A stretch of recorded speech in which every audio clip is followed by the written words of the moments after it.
supposed to be.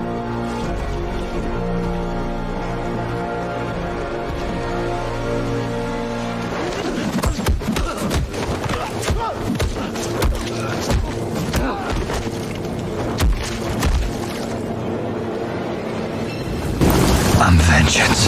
Have you ever wondered why does he say that? What does it mean? The vengeance represents his relentless pursuit of justice and his determination to avenge the wrongs committed against innocent, particularly stemming from the murder of his parents when he was a child. Bruce Wayne, the man behind the mask, witnessed the tragic murder of his parents, Martha and Thomas Wayne, at a very young age. This event left him an indelible mark on him, instilling the deep-seated desire for retribution against criminals and a commitment ensuring that they won't suffer as he did. As Batman, he channels this desire for vengeance into a disciplined pursuit of justice using his resources, intellect and physical prowess to combat crime in Gotham City. By adopting the persona of vengeance, Batman embodies the concept of retribution and becoming a symbol of fear for those who seek to harm others in his actions, strike terror into the hearts of criminals, making them think twice before committing acts of violence or injustice. But it took him a while to get to that point. That's why in 2013 we got a game called Batman Arkham Origins. The game showcases a young, raw, unrefined Batman as he faces the defining moment in his early career as a crime fighter that sets his path on becoming a Dark Knight. As the story unfolds, witness identities are being formed and key relationships being forged.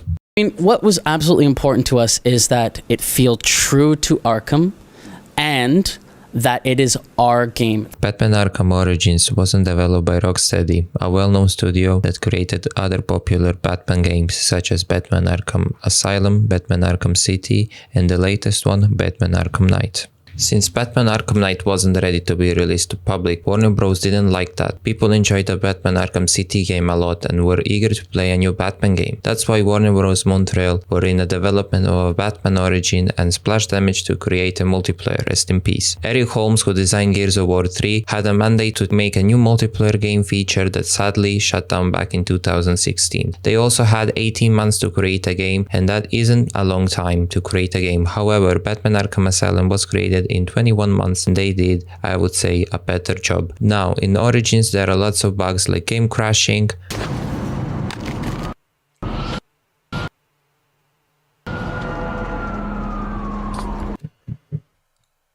and we crashed.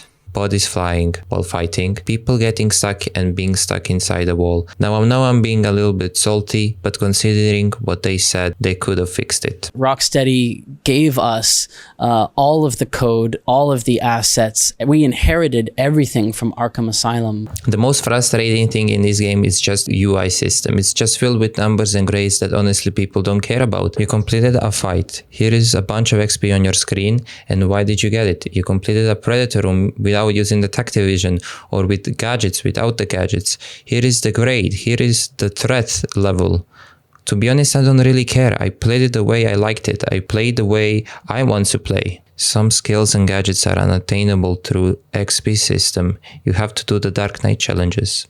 This is one of the reasons why I hate Origins. They could have changed that. So in order to get these auxiliary upgrades, you have to proceed with the story and everything. However, with some upgrades, you have to complete this Dark Knight system, like Shadow Vigilante for example, all 15 ranks.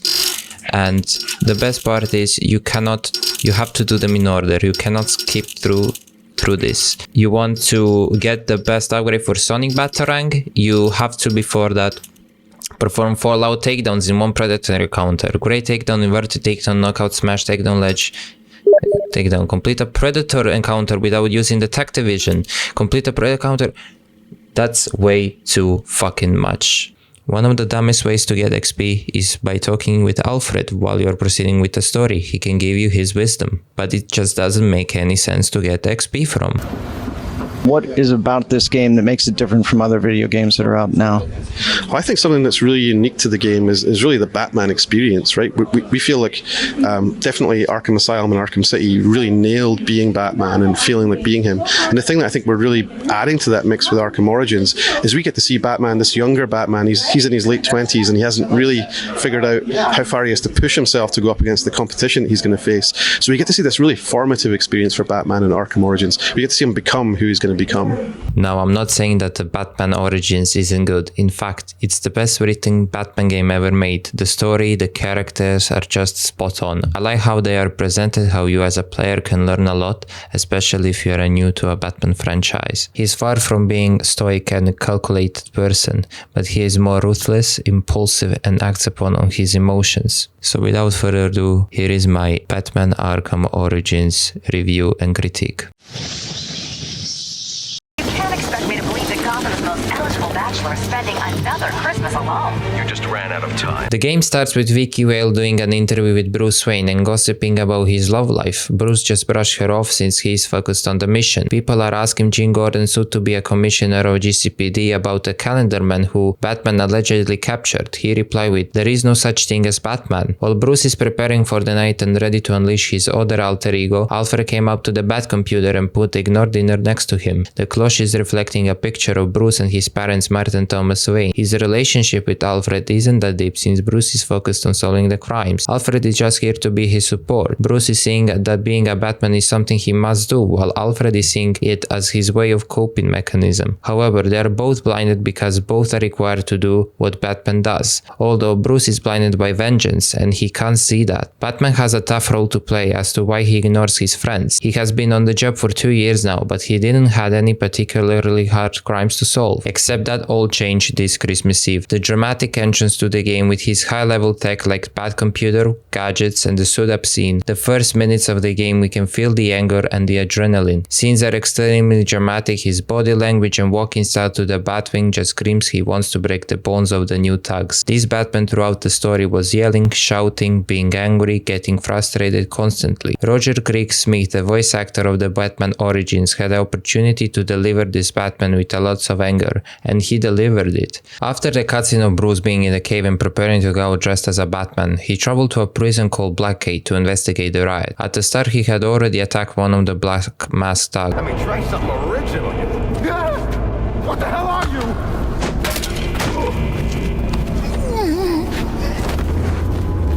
As well as the Blackgate prison warden Martin Joseph.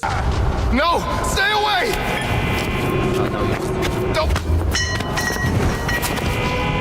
Don't hurt me!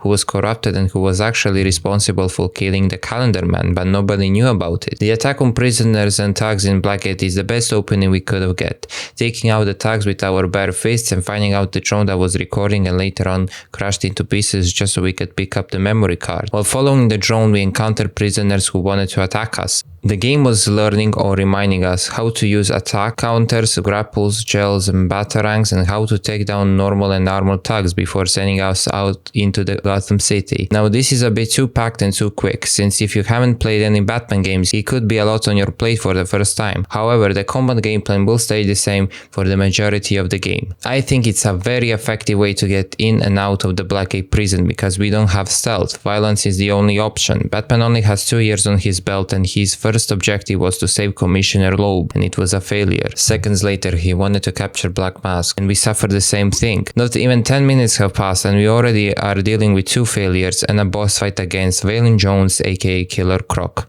The boss fight itself wasn't hard since the game is teaching you how to evade, do a beatdown, get out, and batarang the explosive barrel. However, Batman's interrogation was violent.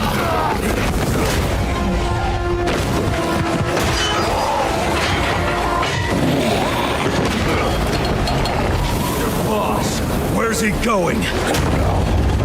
Boss of me is me. The Black Mask wasn't important in the moment. Batman wasn't afraid, but he was also selfless, as if he wanted to drop the Killer Croc, but in a split second he changed his mind and dragged him out of the danger. Since helicopters and police were surrounding us, we escaped with a Batwing. Commissioner Jim was also surprised that Batman spared him and didn't kill him, since he didn't know that Batman doesn't do the rule eye for an eye, or just generally kills. After the Batman came back to the Batcave and inspected the memory card, we were introduced with other villains that will be faced against in this game. Batman has never run into these types of thugs before. The plot of the story is laid to us as crystal clear. Black Mask put a 50 million on Batman and hired 8 assassins to kill us. Croc is already been defeated and behind bars, so that leaves us with Deathstroke, Deathshot, Shiva, Copperhead, Electrocutioner, Firefly, and Bane. Our mission is simple: bring the Black Mask down and take out the assassins that are in our way. The The Batman responded intrigued as if he already had them on radar, just not as much as now. A question, sir, if I may. How did Waylon Jones come to be the way he is? Atavism from the look of it. An unfortunate genetic mutation. Do you think the condition causes physical pain? Might that explain his rage? It goes deeper than that. Imagine growing up looking like he did. Children are cruel, Alfred. So are adults, sir. All part of the human condition, I suppose. We've a tendency to fear, often outright despise, that which is different. Ah, but you already knew that. What we can learn from this scene is that Origins explained to us that Batman does understand the mental behind his enemies. Alfred and him discussed about Killer Croc by using the information from the drone, and that makes Batman more dangerous. When talking about preparation, Batman is always prepared, not only to know about the enemy or his great weakness, but also using the detective vision to figure out why they are the way they are. That's what made the Joker very popular and interesting villain, because he and us didn't know what was the motivation behind all of his actions, but we found out later on his motivation was Batman himself. What Batman didn't understand from the start was all of the anger, cockiness and arrogance caused him to be short-sighted. We found a message behind it, to stop being so angry or to channel the anger in other direction, because he thinks criminals are dumb and afraid there are still few that don't fit into that box. One of the example was Vicky Vale, the way he responded and brushed her off. Anyway, with the Batman preparing for a long dark night, his next target is the Penguin, the man behind the drone.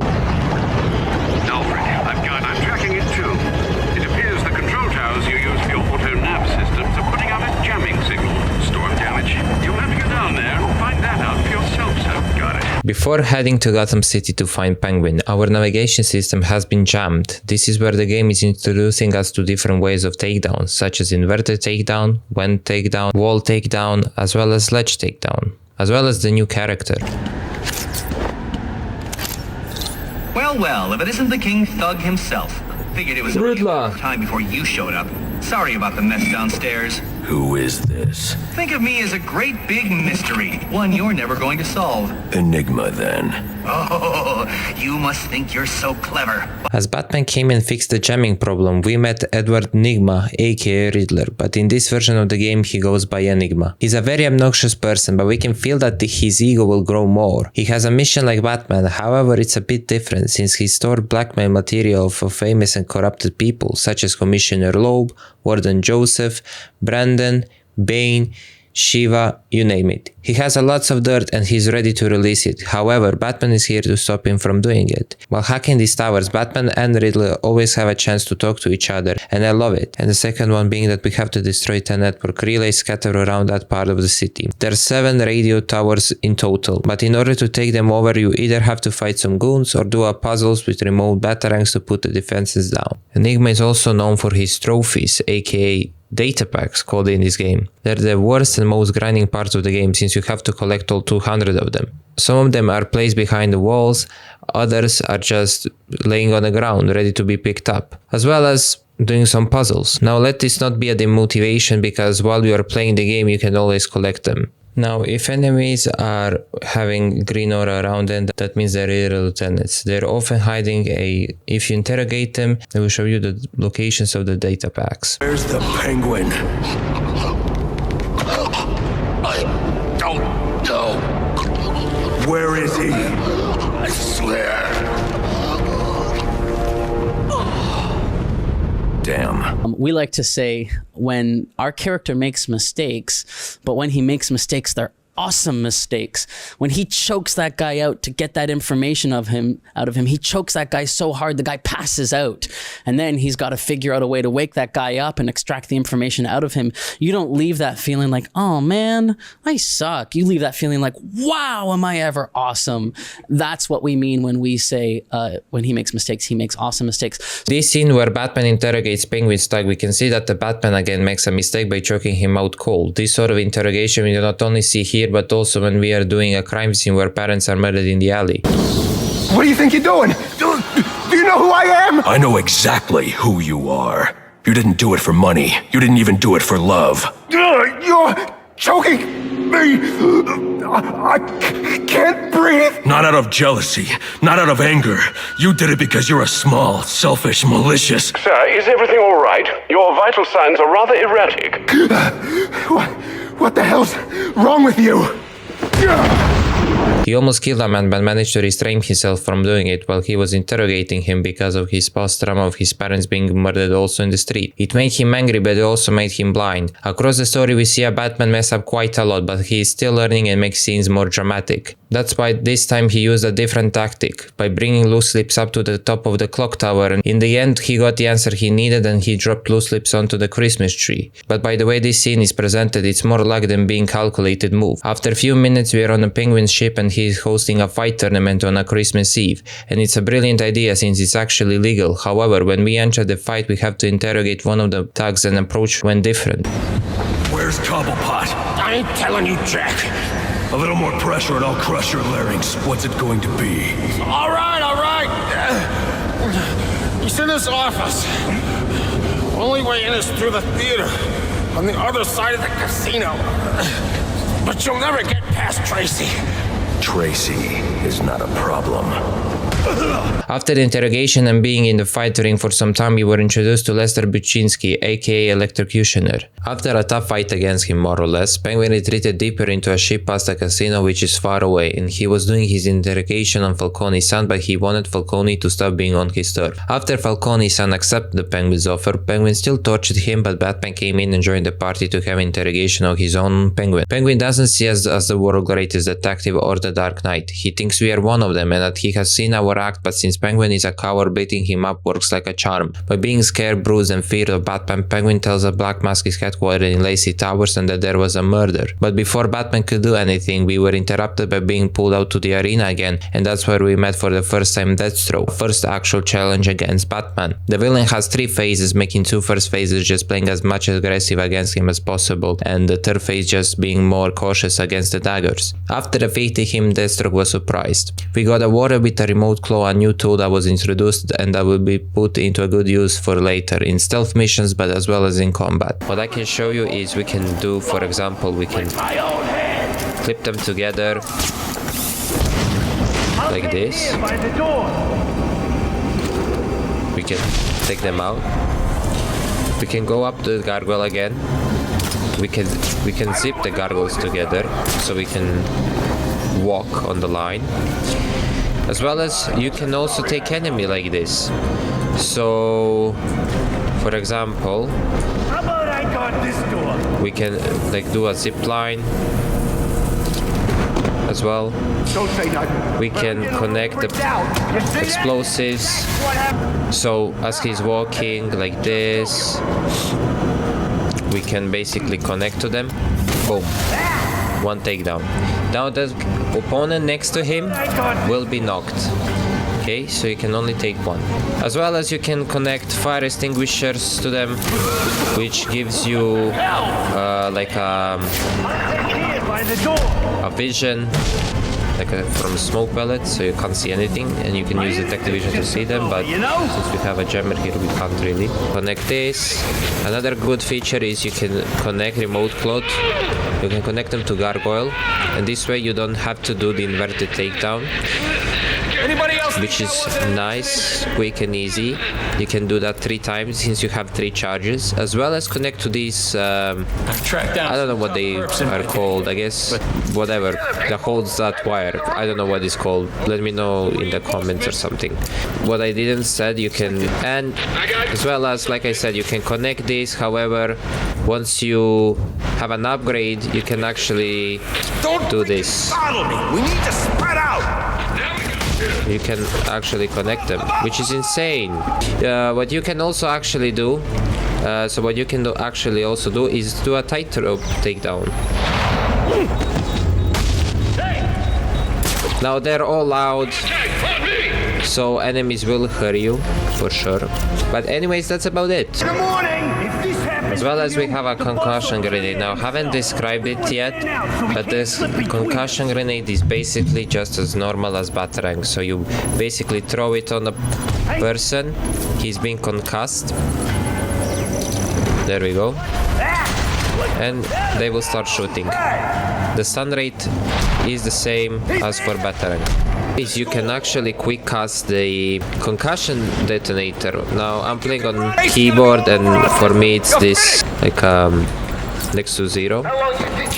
so you can actually quick cast it. Now numbers, now guns. As you can see, I don't have to aim. There is also a new gadget called glue gun. If you throw it at the water, it becomes a raft, and if you throw it at the enemy gets glued together and you can proceed with a takedown. There is also another collectible, and that's Cyrus Pinky Pages. He was an architect who lived during the 19th century and was responsible for designing and constructing several buildings in Gotham City, like Royal Hotel and Sionis Steel Mill. Now I want to quickly explain the map and how it's built, separated into two parts. The old Gotham being Amusement Mile, Industrial District, Park Row, Bowery, Sheldon Park, and the new Gotham being Coventry, Diamond District, Burnley. We've not changed the formula of detective vision from Arkham City. So what were the main features that you wanted to implement from the start? What were things that you thought the Arkham series could do with, or that it was lacking, if there was anything? Well, Batmobile, for instance. They're really solid games. I think one of the things I'm probably most proud of us adding is the new detective gameplay, the case file system. So Batman's been realized, multi-dimensionally in the other games, but the thing we were excited about was taking inspiration from the detective vision stuff we've seen in other games, where Batman will scan things and can generally figure something out very directly. This handprint is this person's handprint, or this is where that bullet came from. But what we wanted to do was to use this technology for the crime scenes to tell a story. So we're actually simulating a series of events taking place, and at the same time Batman in reverse is going backwards through the crime scene, figuring out exactly what happened. That's fun for a couple of reasons. One is that we've got gameplay and story connected at one moment, which is always very powerful if you actually make those things kind of interweave. And the other thing is, I think it's really fun to see the villains and what they do, what they get up to when you're not around. The police believe Penguin murdered Black Mask, but why would he send me here if he was the killer?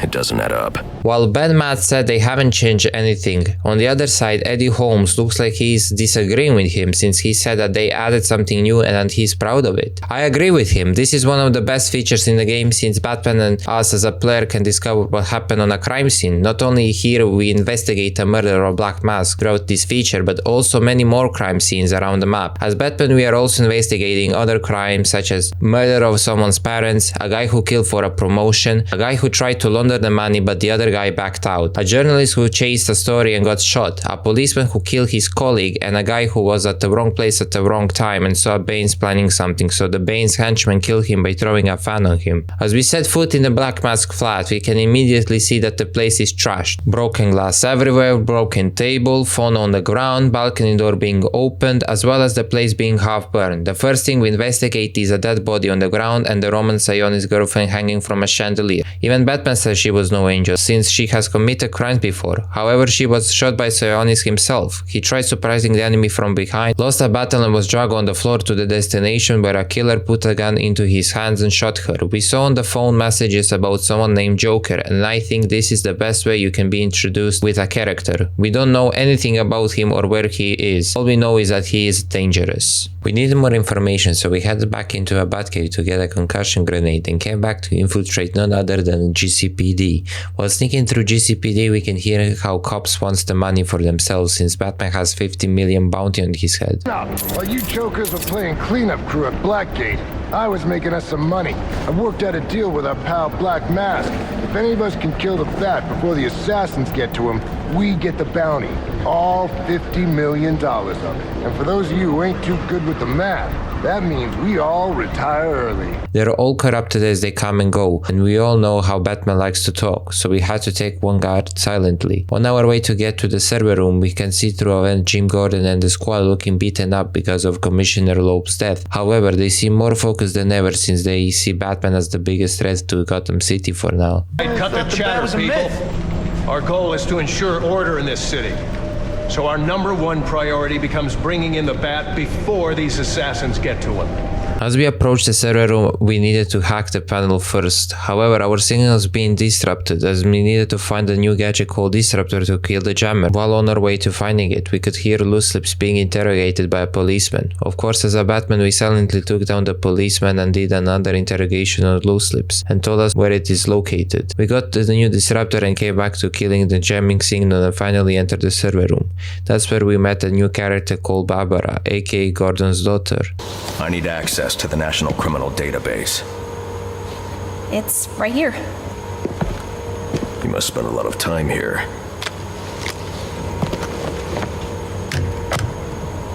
Cool poem box. You're bypassing the network security. But you'll need to physically bridge the intranet to the external telecom wires if you want to uplink remotely. This kind of knowledge could get a young girl into a lot of trouble. Barbara advises him to find the telecom wires through sewers so we can get a total control and uplink to the server. She's a very bold, helpful and trustful person who believes Batman actually isn't a bad guy. Anyway, while going back to the rooftop, we met Jim and we exited the elevator. I don't want to hurt you, but you need to stay out of my way. The start of the relationship between them seems very dramatic. You can feel the tension Gordon and Batman have on each other, since he believes that Batman is just another vigilante, just another guy with a mask and dressed as a bat who will break the rule. He refused to open fire, but Batman uses this opportunity to use a smoke pellet and get away. Hold your fire! If he moves, take him down. You've got nowhere to run. Move, Gordon! I'm taking him down! As Batman goes down the sewers that's located beneath the city to establish the connection to a national criminal database, Black Mask thugs were already there, guarding the wooden wall as well as loaded with explosives around them. But as he took them one by one, we managed to get to the telecom wires and we finally were ready to learn about the Joker. Alfred, confirm we now have access to the National Criminal Database. Connection confirmed. You can now perform DNA analysis. I'm also sending over the police file for the Lacey Towers case. The Joker. He's the shadow I've been chasing. And now I know where he's going next. Gotham Merchants Bank. As we were running to face the Joker, we stumbled upon Mad Hatter's man. But I will cover him more later, so for now let's focus on the Joker.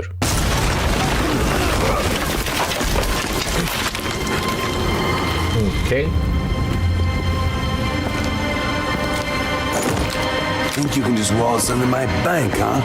Roman, I'm here for the Joker. The Joker? Never heard of him.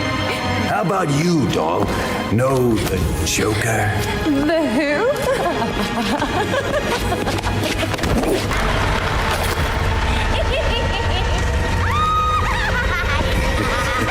It's been you this whole time. You hired the assassins. You've been running Sionis' operation. Well, technically it's my operation now. Isn't that right, boys? As the Joker reveals himself by taking off the black mask, everything made sense. The bombs in the sewers, the bank manager laughing like a maniac, the way he grabbed Sionis and started kicking him with a gun and a leg, showing us and him how much power he actually possessed, but also how indifferent he was. He's quite, I would say, insane. He was a mastermind behind all. He didn't care about us yet. We were just another obstacle for him since he had a plan of his own on how to conquer Gotham City. He was so ruthless that he started shooting at us like we were a target practice. If we died now and there or got killed by an assassin, he wouldn't mind it at all. The presentation and scenes tell us so much, just like a picture says thousands of words.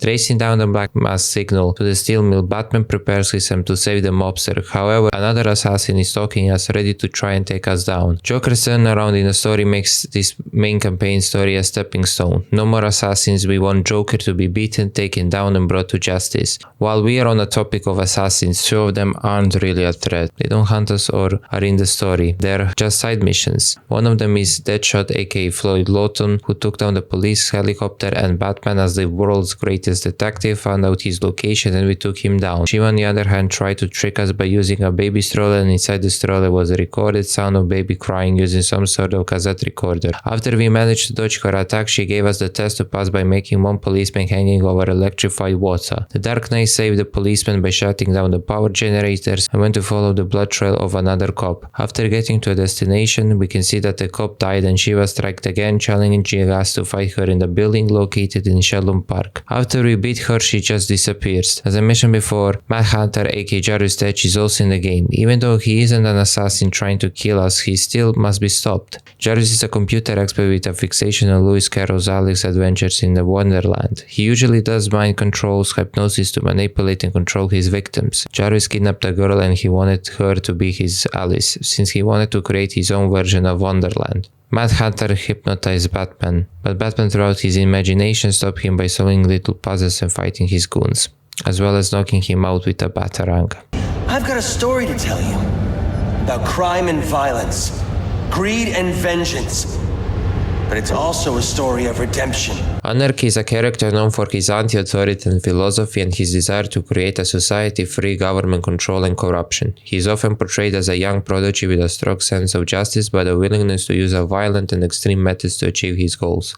Anarchy is depicted as Lonnie Machin, a child prodigy with exceptional intelligence and a strong sense of justice. Disillusioned by the corruption he sees in society, Lonnie adopts the persona of Anarchy in being a one-man war against injustice, often targeting corrupt officials and businessmen. Overall, Batman takes down Anarchy because he sees him as a threat to the safety and stability of Gotham City, and because he believes that Anarchy's methods are fundamentally flawed and unsustainable. Ever wonder how things got to be so bad here? I do. All the time. See, I don't think men like Roman Sionis or Oswald Cobblepot are responsible. They're just a reflection of our apathy, our greed, our fear. We look the other way when things turn sour. We're not all as strong as you. We don't have the fancy gadgets, the strength, the skill. But maybe that's the problem. You've gotten so used to the power, you think you're better than everyone. While listening to Anarchy's dialogue, both things can be true. Batman does think he is this guy who can protect the city without anyone's help. He doesn't want anyone to work with him. He thinks that being angry all the time and blinded by the vengeance will get things sorted out and that this city will be safe again. The reason Batman is so inspirational is because of his determination and being hard-headed, dressing up every night, trying to figure out things that no other can do, building or repairing his gadgets, beaten up on a daily basis isn't something a lot of people can or are willing to do. But deep inside of him, he thinks morally this is a good thing, since he's doing something. But just like Anarchy is doing something as well. Now action speaks louder than words, however their intentions are the same. Now in order to take down Anarchy, we have to first defuse 3 bombs scattered around the city as well as take out his goons. To get the mission to defuse the bombs, we need to first talk to an Anarchy supporter located at the top of the ship. He will tell us he isn't here to fight us, but to tell us where is the first bomb located. Anarchy also has his symbol throughout the city. You can find them simply by just flying around. However, you can only see them by using a detective mode. There are overall 24 of them and you don't need to collect them all to take him down. It's just a nice way to collect things. Hello? Hello, Batman? It's Barbara. Sorry for hacking into your comms, but I need a favor. Some evidence crates have gone missing. Army-grade stuff, and no one here is doing anything about it. So I'm sending you their GPS location information. Use your weapon disruptor on any crates you find. It'll fry their circuits and render the stuff useless. This side mission isn't actually about the Penguin. It's more Barbara's mission since Penguin won't appear in this game anymore. However, he left us 6 weapon crates to destroy with our disruptor that we got a few minutes back. Weapon crates can be found throughout the city by going on an icon that has a penguin on it. After destroying all 6, we will be rewarded with a Cobble crate found in a multiplayer, but it doesn't really matter since it's been shut down. I've come as Bane said you would. Fly down from your perch then, so I can kill you. I thought you'd never ask. Bird, aka Angel Valenlunga, was a former soldier who became one of the Bane's lieutenants. He earned his nickname due to his bird-like mask and his ability to navigate Gotham's rooftops with ease. The side mission isn't special since you just fight people and gang, and in the end you have a very easy to almost no challenging fight against him. But this is a reminder that Bane isn't only all muscles and venom strength, but more of a threat that shows us intelligence, leadership, and how strategic he actually is. That's why he has a lot of people who are loyal to him. Get me out of this thing.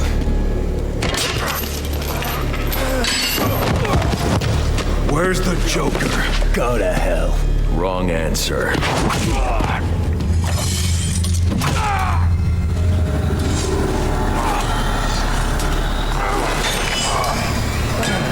By my count, there are still 9 more ribs I can break.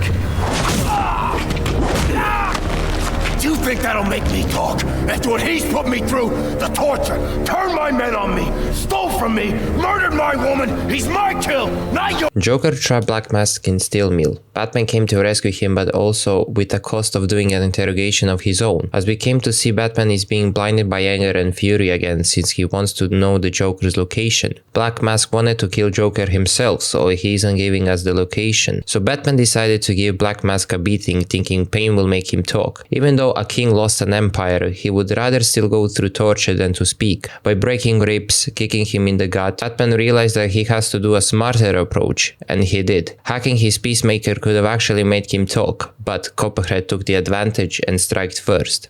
She poisoned the Batman. While reaching for an antidote that Alfred sent us, the poison started to kick in. The failures he came across tonight made him think that he isn't up for the job. Alfred appeared as we opened the door, telling us how our parents would be disappointed, Commissioner Loeb telling us how he could have been alive if we came quicker, and the bank manager, the Joker guy, saying how we let her die and that we are no savior. If we connect all three people together, they're all having one message. Bruce thinks he's a failure and starts having doubts about himself.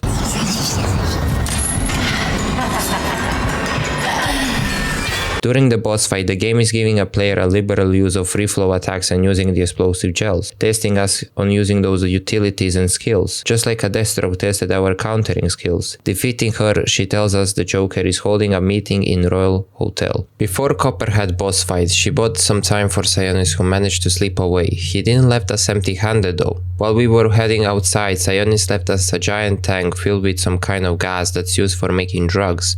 Batman decided to destroy it. There are overall 7 stashes, excluding the last one since that one triggers so-called on boss fight. Saves me the trouble of having to hunt you down. You just don't know when to quit, Sionis.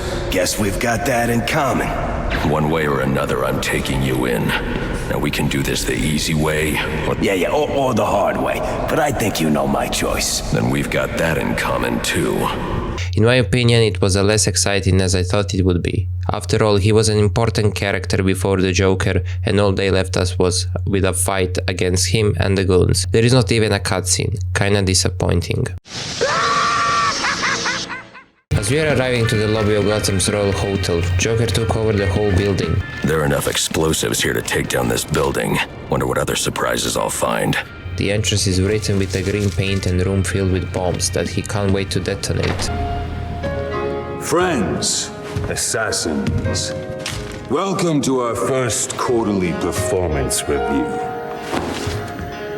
As you can see here, Batman deaths are coming in far below projections. 3 assassins and Joker in one room. This is the best scene ever made. The way he's role-playing as Black Mask is totally on a different level, but he can't keep himself from not laughing. The reason he dropped the mask on the Electrocutioner's phone isn't because he was playing games, but more so because he already failed at killing the Batman. So why would they take him serious? Joker especially. That's why he pulled out a gun and started shooting around him.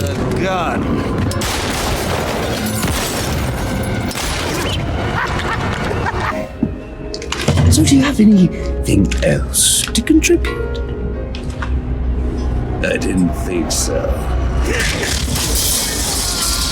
After the Joker entered the meeting, Firefly saw and heard the message. He got scared and ran away so he can prepare himself to later on try and take out the Batman down. Bane, on the other hand, being stoic and rather pissed at the Joker since he takes all this as a game, stays. Joker seems undecisive since he doesn't know if Bane is trying to attack him or intimidate him, so he stays serious for a moment.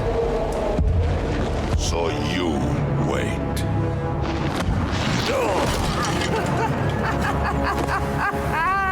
Well, this should be interesting.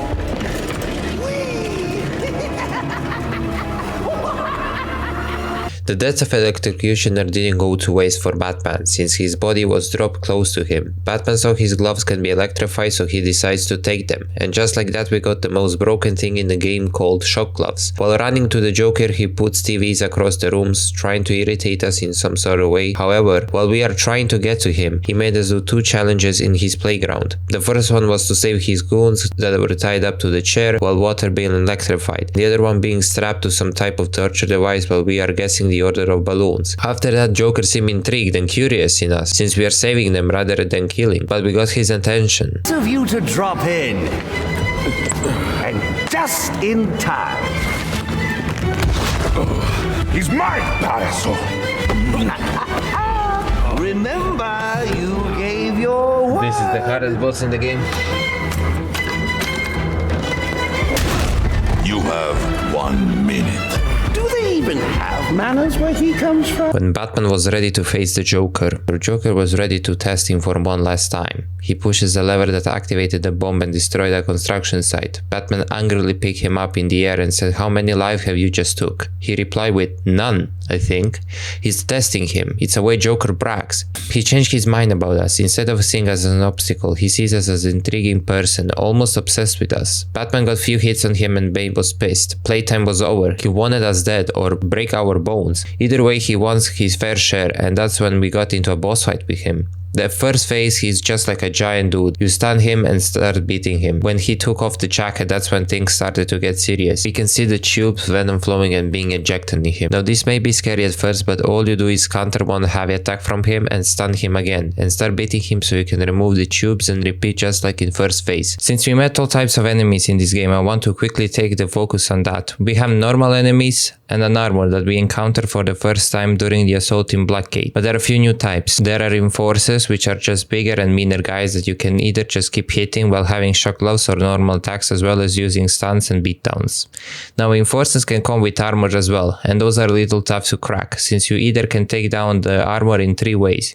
One is that you either triple stun them and do a beatdown. Two, you can use the takedown that you get while having X5 or X8 combo, and more depends on what aggro you have, and using the shock gloves. Ben on the other hand doesn't have any enforcers who are big and strong, but he has a venom infused henchman who possesses superhuman strength, allowing them to grapple Batman and use uncounterable attacks. You can either stun them and do a beatdown, and then he will be back to normal human and you can keep attacking him. You can either stun him and do a beatdown, and then Batman will remove the tubes and he will be like a normal human, then you can just keep attacking, or using shock gloves to take them out. While being in the sewers as well, we encountered martial artists. They're capable of blocking, evading, and countering, attacking Batman. Being against 2 or 3 of them in a fight can be challenging. The last one are thugs that have shield, which is just a stun and double jump on them, electrified sticks where you just jump over them and then attack, and the henchmen with knives. You can either attack them before they attack you or simply stunning them, or do a blade dodge takedown, which is located in a skill tree.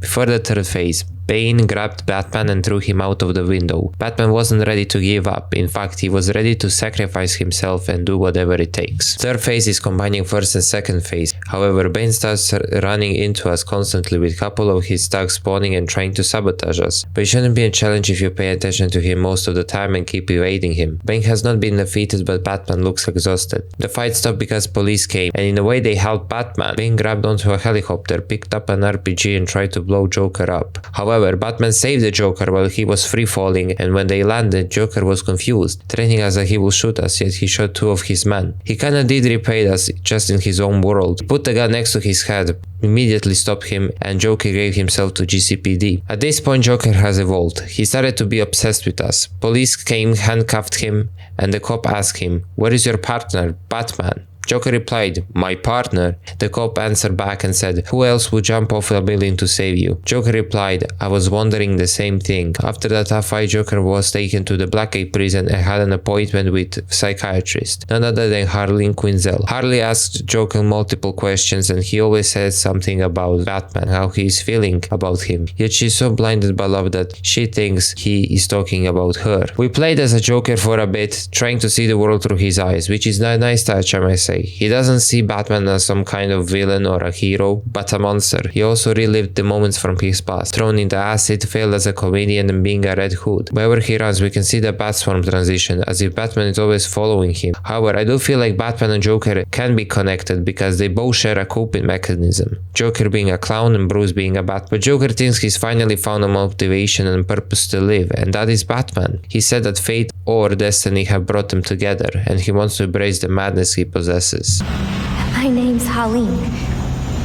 Harleen Quinzel. What a pretty name. Do your friends call you Harley? Oh, I don't have a lot of friends. Well, Harley, you got one now.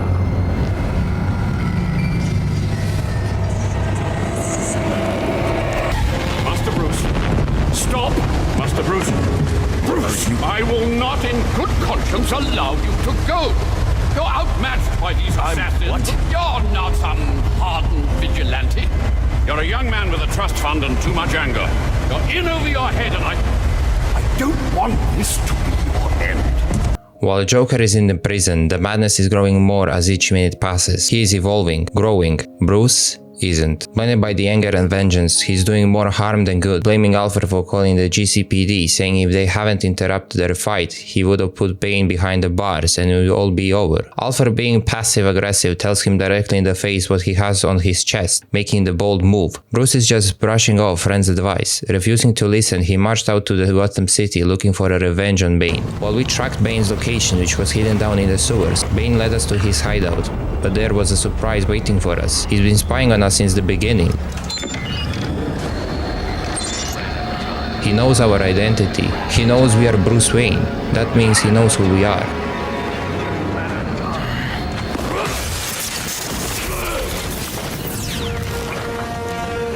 Batman left with a rage and anger, but also left a distraction behind him. He erased all of Bane's evidence that he has against him. Not only Bane is a threat of Batman, but also Bruce Wayne now. Alfred, Bane knows who I am. You're not safe at Wayne Manor.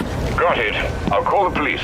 No, I can't risk them discovering my identity as well. Just secure yourself in the Batcave. What are you going to do? I'm on my way to you.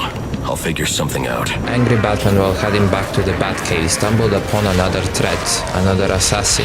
Garfield Lynch, aka Firefly, took over Pioneer's Bridge. He took the opportunity by burning and tearing the bridge apart. His mission was to kill the Batman, but also distract him in the meantime. He thought that bounty was still on Batman's head and still happening, but since Joker is in the prison, that's all changed. Firefly wasn't empty-handed. By having his goons around guarding the bridge, he also planted 4 bombs that we had to defuse, but also he had hostages and was threatening GCPD and everyone that whoever steps onto that bridge that isn't Batman, he's gonna detonate those bombs and blow up the whole bridge. While defusing the second bomb, we can hear the contract civilians has on Batman. Is he going to save us?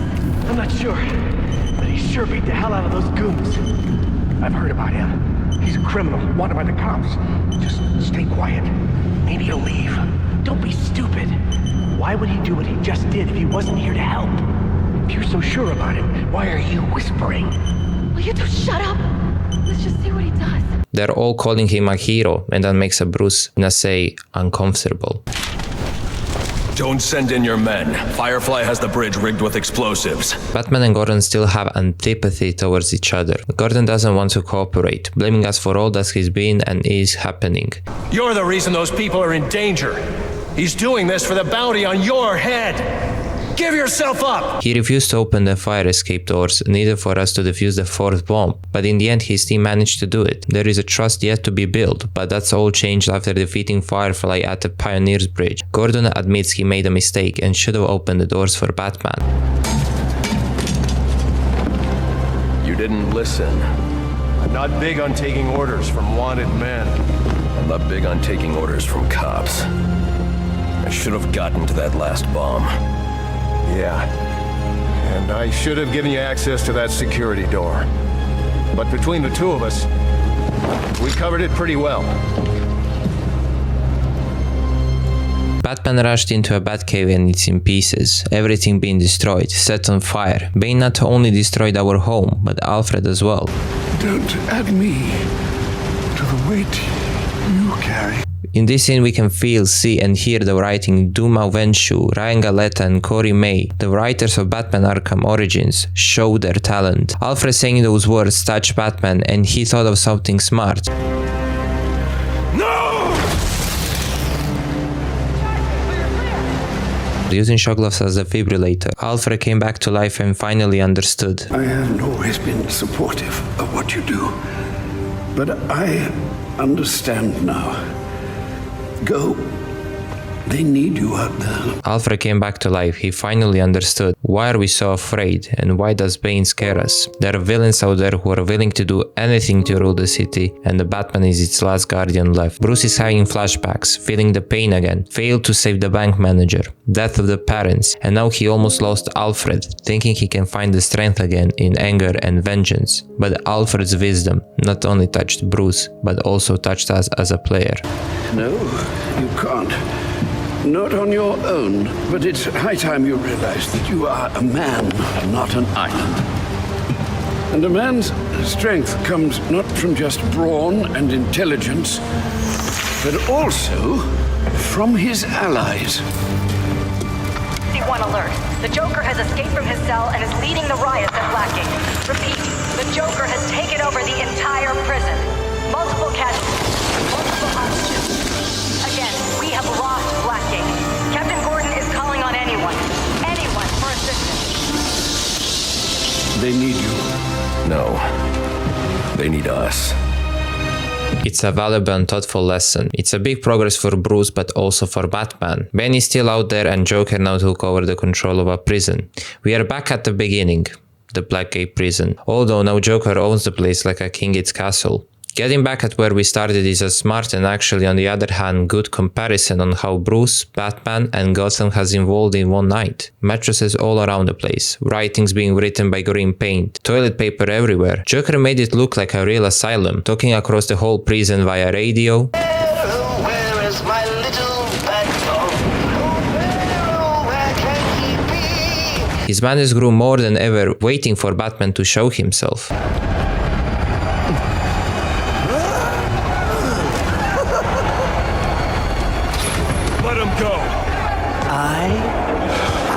Understand you. You had a chance to let me die, and you didn't take it. I bet right now you're wishing you had. I've killed a lot of people. I brought the city to its knees, crippled the police force, and it's not even time to unwrap our presents. And here we are, the last encounter against Bane and soon Jokers. Joker has the last test for us. Bane wants to fight us again, but this time it's life or death situation. Since he has a life monitor on his chest, he's charging the electric chair the Joker is on. Either we have to kill Bane or Joker dies. The detail that Montreal added is phenomenal. Unmasked Bane talking to a Batman, since they know each other identities. Bane even broke into his home before and killed Alfred for a second just so Bruce can have more hate and anger towards him, having a reason to kill him. The boss fight itself is the same as before, except numbers are again up. Goons, the variety of them, Bane charges, health and damage is bigger. It's just numbers, like I said before. Using shock gloves, Batman put Bane to the ground and started shocking him, giving him cardiac arrest, or in other terms, stopped his heart. The electric chair doesn't work since it hasn't been given any charge. Joker left the scene so he can hide in his castle, thinking we killed Bane. Gordon, Joseph, I need your help to stop the Joker. Our help? You're the so-called vigilante. Or is one kill enough for you tonight? Bane's in cardiopulmonary arrest. I have only minutes to resuscitate him before it's too late. You mean you didn't? That's not how I do things. Now go. Batman listened to Alfred and started to trust Jim Gordon, asking him for his help so they can regain the control of the prison. Batman is running out of time to save Bane because he didn't break his rule, saving his life despite all he has done to him. What I love about Arkham Origins is they are giving us the game that we all can learn from. Batman has failed, been beaten and broken, yet he still kept going even though the path was painful. He still managed to pick himself up and carried on. Sometimes he couldn't do that on his own, but what matters is that he had someone next to him to help him out, like Alfred. Even though he was blinded by rage, anger and vengeance, he was refusing to listen to his advice before. But now that's all changed. He learned something valuable on the way. By saving Bane, vengeance is not gone, but rather unleashed and embraced in a different way. He embodies it now. Instead of killing him or losing control, he chose to save his life. Bane woke up and chose to repay him in another way, choking him out and picking him up in the air, while also injecting himself with a formula called Titan, or TN1, making his evolution into a monster. However, no matter the size of the muscles, Batman still managed to take him out by using gadgets, going behind him and beating him into an electric wall. The giant went down. Batman used a remote claw locking him in place. Bane was knocked out. However, we learned that using those injectors, user suffers from memory loss and he doesn't remember who we are. The only thing he remembers is that he must find Batman. Going into a last scene, we are finally ready to take down the Clown Prince himself, Joker. Bane's still alive. Batman told him that Bane is alive and Joker's smile just disappeared since he wanted us to be just like him. He doesn't see us as a man who saved his enemies or having people to help him or is vulnerable with his friends. After beating Joker up, Jim came to see us and surprisingly lets us go. He's starting to trust in us as well. Not only him or Barbara or Alfred starts to see us as a hero, but people as well be saved today and many more to come. Batman Origins doesn't end here. We still have one more side mission as well as to meet one person. Hello? Batman? Do you copy? Gordon. Sorry to interrupt. Barbara gave me this frequency. I thought you might be able to help me with something. Is there a problem? That depends. If we can contain this in time, it should be okay. Contain what?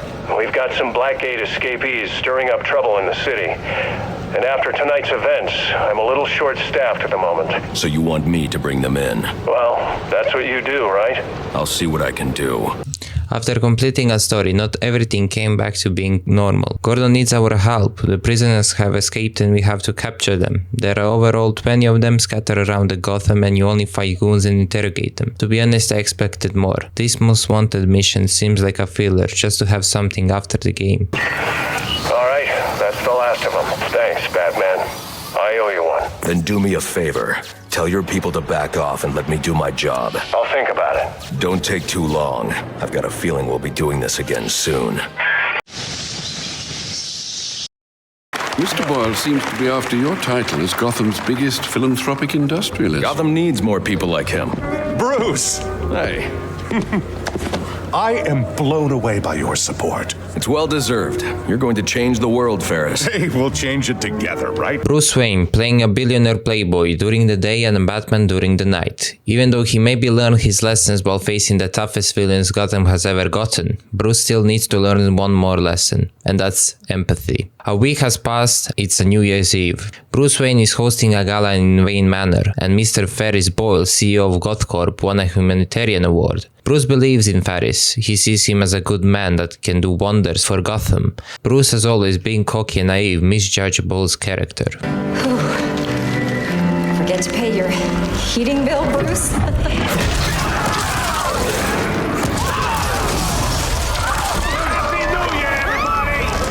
He had his own rooms or something. So, I don't know. What they're called? Stugs, whatever. Damn. Ferris Boyle. While giving the prizes has finished, the party wasn't yet over. Mr. Freeze barged in from the back, freezing few people. From the moment we saw him, Freeze just said, "Bring me Ferris Boyle." Bruce, being sneaky as always, hides away and fights his way across the Wayne Manor through wine cellar and managed to grab a suit. We met Ferris again, just dressed as a Batman. To get you out of here. I heard about you. Oh, there he is.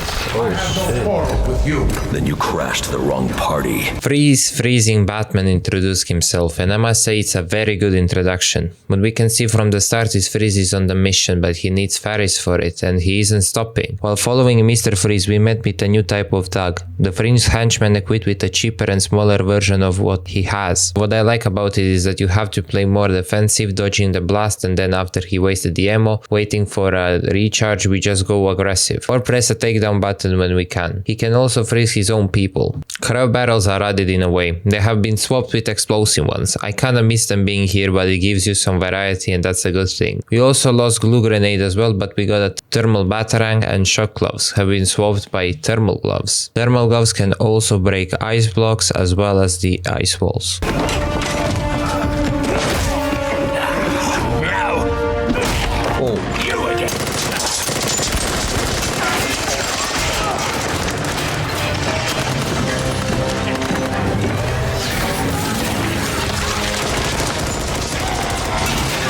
The reason why Batman in this scene doesn't wear X's suit isn't because it wasn't ready, but more so to show the rawness of Batman, that he doesn't need something like a suit in this case unless it's necessary later on, as well as to make Freeze more interesting yet complicated criminal. On the other side of this wall, Freeze is somewhere and he's not alone. He took scared Ferris Boyle with him. Now since he doesn't want any interruption, he builds a huge ice wall that we cannot break through. Oswald Cobblepot, aka Penguin, being trapped inside the wall, told us about the cryo drill, the drill that can drill through this wall and gets us on the other side. Freeze either was or is working with Penguin, however Penguin wanted his share. Freeze had the money for henchmen and Penguin had the muscles necessary for him. Penguin told Batman that GothCorp is selling weapons. Batman was furious yet skeptical about it because because he refuses to believe Ferris is corrupt. After obtaining 2 pieces to make a cryo drill and beat some goons on the way, there are 2 side quests. One is repeating the anarchy again, defeating and defusing the goons who planted the bombs, and the other one is finding the cops around the city, as well as you can collect 12 new anarchy symbols. Batman finds Freeze's lab, or what was left of it.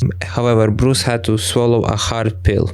Send Gordon the evidence I've gathered on Boyle's crimes. I'm sorry, Master Bruce. I know you had high hopes for what Ferris could do for Gotham. That doesn't matter now. Victor's plan was never to kill Boyle. He needs Boyle's security access to get his wife out of GothCorp.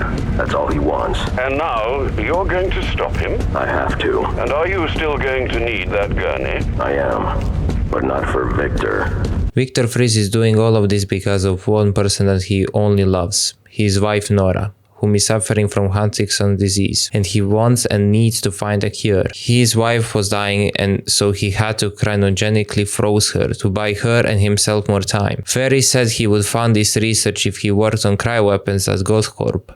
Even though he agreed, Ferris changed his mind, and disaster in the lab happened. He turned Victor into a Mr. Freeze that he's known for. With this detective mode, we can learn and see why is Freeze acting like this and how did he become Mr. Freeze. Even though this is a bit tragic, Batman must stop Freeze before it's too late. Part of him doesn't want to, since he's starting to feel empathy for him, but Freeze sees us differently. Playing against Freeze is just like in other Predator room, faced against goons and him, however with a bit of plot twist. We have to turn all 3 cryo batteries with our gloves, and later on take him down with various tactics like a ball takedown and vent takedown. Batman saved Freeze and knocked Boyle on the ground, getting his fair share of justice and putting him behind bars. Take a seat, humanitarian.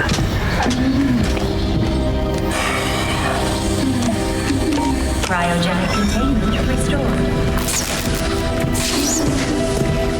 I'm sorry, Victor. I can't give you peace, but I can give you justice. Cold Heart is an expansion necessary for our Dark Knight to be in, since he's still growing, making mistakes and being wrong, as well as comfort someone who is blinded with vengeance and anger like he was. Playing this game for the first time on this level of depth left me in tears, not because it's bad, it's actually brilliant. The way it's written with rage, hunger and personal flaws. Bruce still has to come a long way, not only as a person, but as a Batman that we all know and love. Villains are growing as well alongside him. Despite all bugs or so-called features, Montreal made a goddamn good game. Alright, thank you guys for watching. If you loved it, please leave a like, also subscribe for more. Don't forget to follow me on Twitch and other social medias. Usually I stream there as well as on YouTube. Anyways, let me know down in the comments if you want to see more videos like this. I personally enjoyed it. It's already 2 AM and I've been editing for 3 days. To be honest, it was painful, but it was a journey that I enjoyed a lot. So thank you guys for watching and peace.